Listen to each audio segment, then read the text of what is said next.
कर्क लगन में हम विचार कर रहे हैं राहु और शुक्र कंजक्शन पर। इस वीडियो में अब आपके 12th हाउस के लिए विचार करेंगे। 12th हाउस की बात करें तो यहाँ राहु उच्च की स्थिति में होंगे और शुक्र के साथ वो आपके चार्ट में मिथुन राशि में स्थित होंगे। तो राहु उच्च की स्थिति में होंगे तो शुक्र भी अपने मित्र बुध के घर में स्थित होंगे, इसलिए दोनों का ही प्रभाव यहाँ मोस्टली आपके लिए फेवरेबल रहेगा। लेकिन ये अगर देखा जाए आपकी मैरिड लाइफ या आपके रिश्तों के लिए तो उतना बेटर नहीं होगा। तो साथ में आपको बुध को भी देखना होगा कि बुध आपके चार्ट में बहुत वेल प्लेस्ड है या नहीं। अगर मान लो बुध आपके चार्ट में बहुत ही अच्छी स्थिति में बैठे हैं तो ऐसा राहु और शुक्र का जो कंजक्शन होगा वो आपके लिए और भी ज्यादा बेटर साबित हो सकता है। यहाँ पे अब आपके फॉरेन सेटल होने या लगातार फॉरेन टूर करने के चांसेस काफी ज्यादा बढ़ जाते हैं। स्त्रियों के केस में अगर इस कंजक्शन को देखा जाए तो वो कहीं ना कहीं बहुत क्रिएटिव हो सकती हैं या वो बहुत ही ज्यादा साज सज्जा पे खर्च करेंगी या अपनी किसी भी चाही गई चीज पे पैसा खर्च करेंगी। तो यहाँ सेविंग होने के चांसेस उतने ज्यादा नहीं है, जबकि आप लाइफ को बहुत ही अलग तरीके से एंजॉय करने की कोशिश करते हैं। स्त्रियों के केस में ये भी देखा जा सकता है कि उनमें शुक्र से रिलेटेड जो गुण हैं उनकी प्रधानता हो सकती है। वैसे भी आप चंद्रमा से रिप्रेजेंट होने वाले पर्सन हैं, तो चंद्रमा एक स्त्री प्लैनेट ही है और शुक्र भी स्वयं एक ऐसा ही प्लैनेट है। लेकिन जब शुक्र और राहु कंजक्शन की बात आ जाती है तो वहां पर शुक्र की क्वालिटीज काफी मल्टीप्लाई होती हैं राहु के साथ होने की वजह से। इसलिए जो गर्ल्स होंगी या जो महिलाएं होंगी वो शुक्र से रिलेटेड अपना कोई भी अगर प्रोफेशन भी चुनती हैं तो उनको काफी फायदा मिलता है। शुक्र आपके चार्ट में एक कारक ग्रह भी है, तो यहाँ पर आपको मोस्टली वो बहुत ज्यादा फेवरेबल रहेंगे। बट यहाँ पर किसी अदर के साथ आपका रिलेशनशिप या अफेयर होने के चांसेस काफी ज्यादा बढ़ जाते हैं इस केस में। या तो फिर हो सकता है कि आपको पार्टनर से बहुत ज्यादा डिससेटिस्फेक्शन हो। पुरुषों के केस में देखा जाए तो इस केस में ज्यादातर मल्टीपल अफेयर्स के चांसेस बनेंगे और इवन मैरिज होने के बाद भी कोई ना कोई एक्स्ट्रा मैरिटल अफेयर के चांसेस बनते ही रहते हैं। लेकिन स्त्रियों और पुरुषों दोनों के ही केस में फॉरेन से आपको इनकम होना, या तो आपको 12th हाउस से जुड़ा हुआ कोई भी कार्य करने से इनकम होना, या तो फिर विदेश सेटलमेंट के थ्रू आपको फायदा होने के चांसेस बहुत स्ट्रांग होंगे। अब यहाँ लेकिन आपके लिए बुध बहुत ज्यादा मैटर करते हैं। तो बुध की प्लेसमेंट आपके चार्ट में जिस भी भाव में है उस भाव से रिलेटेड कौन कौन सी क्वालिटीज का आप यहाँ प्रयोग कर सकते हैं या उस भाव से रिलेटेड अपने टैलेंट को आप कैसे काम में ले सकते हैं अर्निंग्स के लिए, ये आपको देखना चाहिए। अब आपके चार्ट में चंद्रमा बहुत ज्यादा डिस्टर्ब नहीं होने चाहिए, या चंद्रमा आपके चार्ट में अगर बहुत वेल प्लेस्ड हो तभी आपको सबसे ज्यादा फायदा मिलेगा। 12वां घर आपका बेडरूम भी है और आपका नाइट का जितना भी रूटीन है वो सब भी है।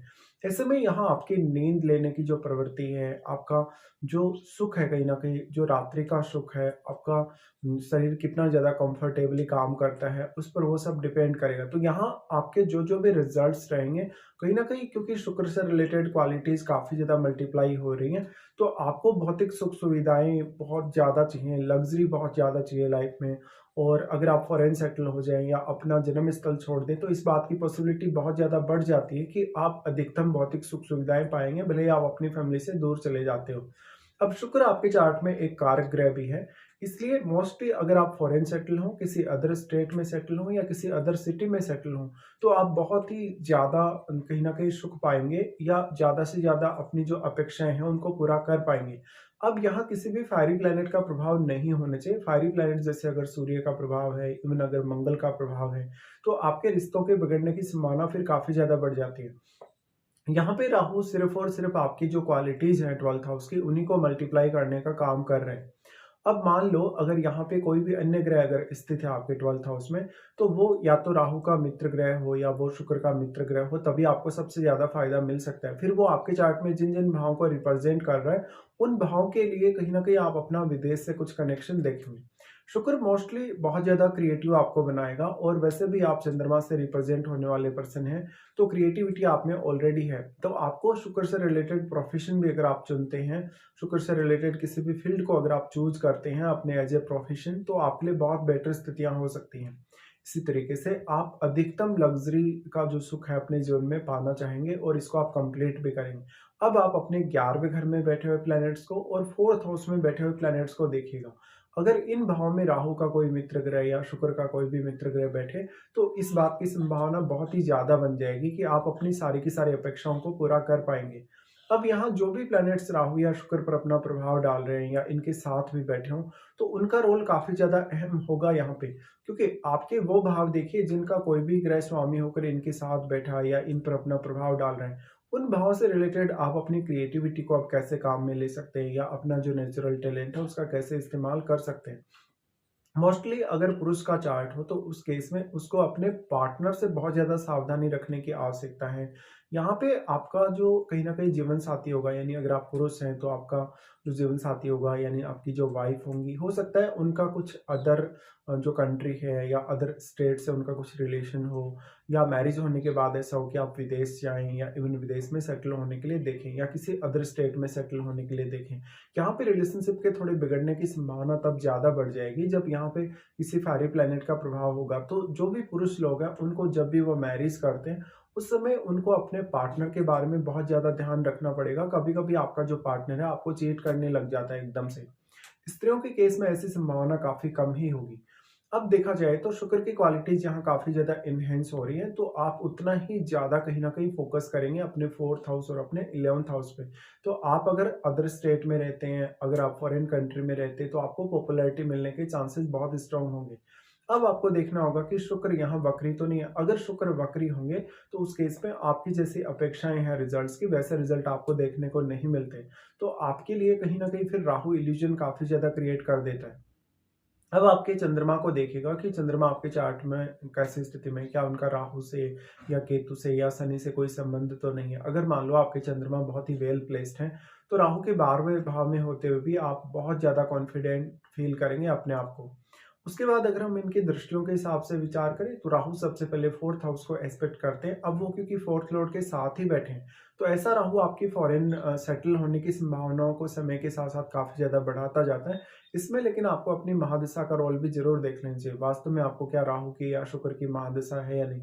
अगर महादशा होगी तो ये सारे के सारे इम्पैक्ट आपके सामने बहुत ही ज़्यादा स्ट्रांगली आएँगे। राहु का प्रभाव जो आपके 4th हाउस पर है, तो वो परिवार के सदस्यों की सेहत के लिए अच्छा नहीं है। माताजी की सेहत को खराब कर सकता है, परिवार के लिए कोई बहुत बड़ा आपसे खर्चा करवा सकता है, आपको आर्थिक रूप से और मानसिक रूप से थोड़ा इम्बैलेंस कर सकता है। राहु और केतु जो आपके बिल्कुल ऑपोजिट स्थिति में बैठे हैं, यहाँ पे राहु का प्रभाव केतु पर है, लेकिन शुक्र का प्रभाव भी केतु पर है। बट राहु और केतु का अगर देखा जाए, तो आपके चार्ट में अगर प्रभाव आपस में देखा जाए, वो 6th हाउस में स्थित है अब। 6th हाउस में हालाँकि राहु का प्रभाव है, बट राहु और केतु के बीच में 180 डिग्री का एंगल है। तो जितना यहाँ राहु का प्रभाव पड़ रहा है, वो कहीं न कहीं शुक्र के प्रभाव से कम ही होगा। और जितना भी एनर्जी आपके 6th हाउस के साथ एक्सचेंज करेगा कोई भी प्लैनेट, सारा का सारा एनर्जी यहाँ केतु अब्ज़ॉर्ब कर रहे हैं। तो ये करियर में थोड़ा-सा डिफ़िकल्टी ला सकता है कभी-कभी। जैसे कि आपको अपने बॉस के साथ डील करना ईज़ी नहीं होगा, अपने इवन कलीग्स के साथ डील करना ईज़ी नहीं होगा, और आपकी जो डेली लाइफ़ है या डेली का जो रूटीन है, उसको भी आपको काफ़ी बेहतर बनाना पड़ेगा। तो यहाँ आपको थोड़ा ज़्यादा एफर्ट करने की आवश्यकता है। साथ ही आपके 6th हाउस में केतु के साथ अगर कोई भी ग्रह बैठा है, तो वो ग्रह आपके चार्ट में जिन भावों को रिप्रेज़ेंट कर रहा है, उन भावों के लिए आपको बहुत ज़्यादा केयरफुली प्लानिंग करने की आवश्यकता पड़ेगी। उसके बाद अगर देखा जाए, तो यहाँ जो राहु और शुक्र का दृष्टि है आपके 6th हाउस पे, उसके बाद राहु का दृष्टि आपके अष्टम पे आ जाएगा। अष्टम पे जो दृष्टि आएगा, वो आपको ज्ञान के मामले में और धन के मामले में काफ़ी फ़ायदे करवाएगा। कोई भी रिसर्च जैसा वर्क है आपका या कोई भी हिडन वर्क है, उसमें भी राहु आपको काफ़ी सहायता देंगे।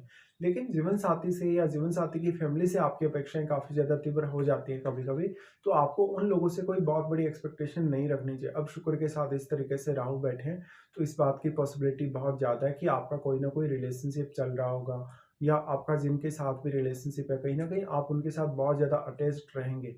तो राहु शुक्र का कंजंक्शन 12th हाउस में होने से जितना आप अपनी नेचुरल स्किल्स को डेवलप कर सकेंगे या जितना अधिक आप अपनी नेचुरल स्किल्स पे ध्यान देंगे, आपका परफॉर्मेंस उतना ही ज़्यादा बेटर होगा।